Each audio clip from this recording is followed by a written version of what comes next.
ਅੱਜ ਦੀ ਮੱਤ ਦੀ ਗੱਲ ਜਿਹੜੀ ਤੁਹਾਡੇ ਨਾਲ ਕਰਨੀ ਸੀ ਉਹ ਇਹ ਸੀ ਕਿ ਆਪ ਮੀਆਂ ਸੂਬੇਦਾਰ ਘਰ ਵਾਲੀ ਝੋਕੇ ਭਾਰ।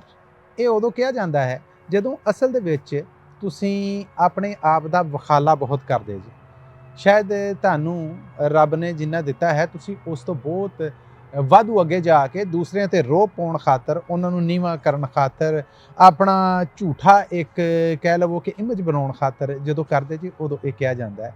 ਹਕੀਕਤ ਇਹ ਹੁੰਦੀ ਹੈ ਕਿ ਤੁਹਾਡੇ ਨਾਲ ਜੁੜੇ ਤੁਹਾਡੇ ਪਰਿਵਾਰ ਦੇ ਤੁਹਾਡੇ ਬਾਕੀ ਚੀਜ਼ ਨੇ ਜਿਹੜੇ ਉਹ ਸ਼ਾਇਦ ਭੁੱਖੇ ਢਿੱਡ ਬੈਠੇ ਹੋਣ, ਪਰ ਤੁਸੀਂ ਇਹ ਚਿੱਟਾ ਜਿਹਨੂੰ ਕਹਿੰਦੇ ਨੇ ਕਿ ਲੱਠੇ ਦਾ ਸੂਟ ਪਾ ਕੇ ਤੇ ਬਾਹਰ ਆ ਜਿਹੜਾ ਉਹ ਟੋਰਾ ਬਣਾਉਂਦੇ ਫਿਰੋ ਔਰ ਘਰ ਵਾਲੇ ਭੁੱਖਣ ਭਾਣੇ ਹੋਣ। ਉਸ ਮੌਕੇ ਇਹ ਕਿਹਾ ਜਾਂਦਾ ਹੈ ਕਿ ਆਪ ਬਾਬਾ ਸੂਬੇਦਾਰ ਘਰ ਵਾਲੀ ਢੋਵੇ ਭਾਰ। ਸੋ ਲੋੜ ਔਰ ਇਸ ਮਤ ਦੀ ਗੱਲ ਦੇ ਵਿੱਚ ਦੱਸਿਆ ਇਹ ਗਿਆ ਹੈ ਕਿ ਸਾਡੇ ਆਲ ਦੁਆਲ ਜੁੜੇ ਲੋਕ ਨੇ ਨਾ ਜਿਹੜੇ, ਪਹਿਲਾ ਹੱਕ ਉਹਨਾਂ ਦਾ ਹੈ। ਉਹ ਭਾਵੇਂ ਸਾਡੀ ਕਮਾਈ ਹੈ, ਉਹ ਭਾਵੇਂ ਸਾਡਾ ਚਾਅ ਹੈ, ਉਹ ਭਾਵੇਂ ਸਾਡੀ ਜ਼ਿੰਮੇਵਾਰੀ ਹੈ, ਉਹਨੂੰ ਨਿਭਾਉਣ ਤੋਂ ਬਾਅਦ ਫਿਰ ਆਪਣਾ ਆਪ ਜਿਹੜਾ ਉਹਦਾ ਵਖਾਲਾ ਕਰੋ। ਅਦਰਵਾਈਜ਼ ਜਿੰਨਾ ਵਖਾਲਾ ਕਰ ਰਹੇ ਜੀ ਇਹ ਸਭ ਝੂਠਾ ਹੈ ਔਰ ਝੂਠ ਖੋਟ ਦਾ ਦੂਜਾ ਰੂਪ ਹੈ ਜਿਹਦੇ ਤੋਂ ਬਚਣਾ ਹੈ। ACI ਦੀ ਕੰਮ ਦੀ ਗੱਲ।